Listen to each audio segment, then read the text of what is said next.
ഞാൻ ഗന്ധർവൻ ആണ് അവസാനമായിട്ട് ചെയ്യുന്ന സിനിമ. അതും ഈ പറഞ്ഞതുപോലെ ഇപ്പം നേരത്തെ നമ്മൾ മൂന്നാം പക്കത്തിന്റെ കാര്യം പറഞ്ഞപ്പം ചില കഥകൾ കേട്ടാൽ, ചില കാര്യങ്ങൾ കേട്ടാൽ അത് ഹോണ്ട് ചെയ്യുന്ന പറഞ്ഞ പോലെ ഞാൻ എവിടെ വായിച്ചു, ചെറുപ്പത്തിലേ തൊട്ടേ ഒരു അശരീരികളുടെ അത് സംസാരിക്കണം. അശരീരികൾ, അതായത് ശരീരമില്ലാത്തവർ, ഭൂതപ്രേത വിശാചുക്കൾ വലിയ ഇഷ്ടമായിരുന്നു. അതിനെപ്പറ്റി അറിയാൻ ഭയങ്കര. അമ്മ നന്നായിട്ട് കഥ പറഞ്ഞു കൊടുക്കും, അമ്മയുടെ സ്വന്തമായിട്ടും വിട്ടുകൊടുക്കും കഥയുടെ കൂടെ. അങ്ങനെ പറഞ്ഞ് ഇല്ലാത്തതൊക്കെ പറഞ്ഞ് മനസ്സിലാക്കി വെച്ചിട്ടുണ്ട്. അത് കാരണം അതിനോട് ഭയങ്കര ഇഷ്ടമായിരുന്നു. അപ്പം എപ്പോഴും സിനിമക്ക് കഥ എഴുതാൻ തുടങ്ങുമ്പോൾ ഞങ്ങൾ ഡിസ്കസ് ചെയ്യുമല്ലോ.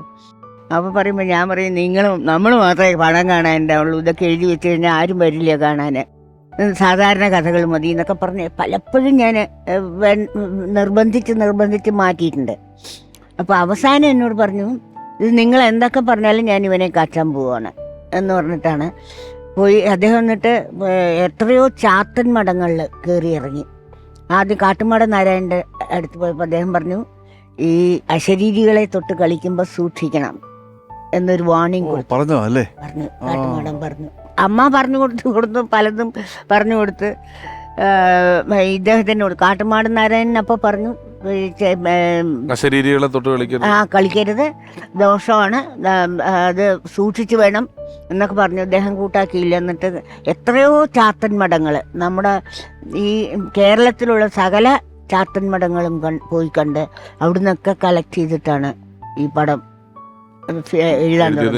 ഈ കരിയിലക്കാറ്റ് സിനിമയില്ലേ, അതിന്റെ ആദ്യത്തെ പേര് അറം എന്നായിരുന്നു. അതെ, അല്ലേ? അത് ആ പേര് പ്രൊഡ്യൂസർമാർ എല്ലാവരും ഭയങ്കര നിർബന്ധം പിടിച്ചു, ഈ പേരൊന്ന് മാറ്റണം, അത് ഇത് അറം എന്നുള്ള പേര് അത് രാശിയല്ല. ചേട്ടൻ സമ്മതിച്ചില്ല. അമ്മ പറഞ്ഞാൽ മാത്രമേ കേൾക്കുള്ളൂ, ലോകത്ത് ആകെ അമ്മ പറഞ്ഞാൽ മാത്രമേ അനുസരിക്കുള്ളൂ. വേറെ പറഞ്ഞാണ് അവസാനം ആ പേര് മാറ്റി, അമ്മ പറഞ്ഞിട്ടായിരിക്കും അല്ലേ? അമ്മ പറഞ്ഞു. അങ്ങനെ ആ കരിയിലക്കാറ്റ് പോലെയൊക്കെ. ഞാൻ അവസാനം പപ്പേട്ടനുമായിട്ട് സംസാരിച്ചത് ഞാൻ ഗന്ധർവൻ സമയത്താണ്. എന്നെ വിളിച്ചിരുന്നു ഇങ്ങനെ ഡബ് ചെയ്യണം എന്ന് പറഞ്ഞിട്ട്. അന്ന് ഞാൻ സുഖമില്ലാതെ ഹോസ്പിറ്റലിലായിരുന്നു.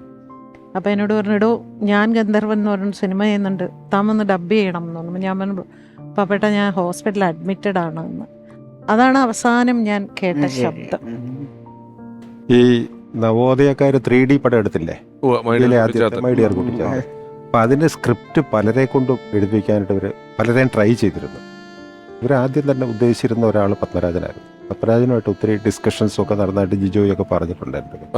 അപ്പം അതിൻ്റെ ആവശ്യത്തിന് വേണ്ടിയിട്ടാണ് ഈ ചാത്തൻ മഠങ്ങളിലും ഇവിടെ ഒക്കെ പോയതാണ്. അവിടുന്ന് അപ്പച്ചൻ്റെ ഭാര്യയും പിന്നെ ജിജോയും കൂടെ വീട്ടിൽ വന്നിരുന്നു.